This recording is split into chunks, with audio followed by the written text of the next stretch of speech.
Je m'adresse aux personnes qui croient qu'elles sont responsables des autres et qu'elles doivent toujours aider les autres et faire pour les autres. Et merci pour ce commentaire. Heu, voilà. À force de croire que les autres ne sont pas capables, je vais créer encore plus de situations où moi je dois être indispensable et où je rends les autres encore plus incapables. C'est comme l'histoire de «je t'amène du poisson» ou «je t'apprends à pêcher».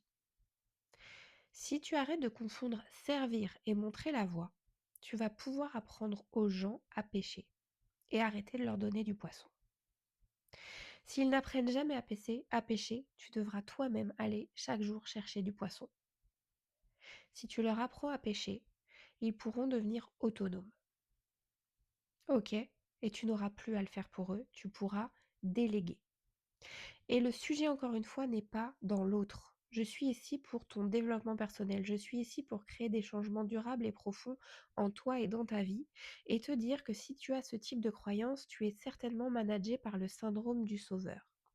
C'est plein, plein d'imbrications qui font qu'on croit qu'on doit tout donner, donner plus que l'on ne reçoit, que l'on croit qu'on est responsable des autres et que l'on croit qu'on n'attire que des personnes qui profitent de nous et qu'on a tout un tas de croyances comme ça où, de toute façon, malgré tout ce qu'on va faire, on ne sera jamais assez et on n'a jamais les retours escomptés.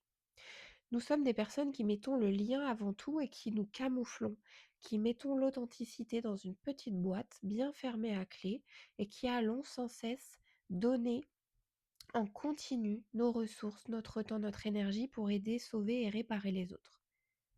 C'est un mécanisme de survie qui s'est mis en place dans la plus tendre enfance, même peut-être avant, et qui nous fait nous démener au quotidien pour cette recherche de liens, d'amour, de sécurité, de validation de la part des autres. Parce qu'on n'a jamais pu développer ça à l'intérieur de nous-mêmes. L'enjeu ici, c'est vraiment de te parler de ça pour que tu comprennes que tu dois devenir ton propre parent protecteur afin de te libérer de toutes ces croyances et de toutes ces obligations qui sont dans notre tête. Je m'en suis libérée et puis j'ai mis au point le challenge limite et le challenge limite aujourd'hui est en lien dans ma bio et depuis quelque temps, il a déjà changé des vies. Je te souhaite plein de bonheur.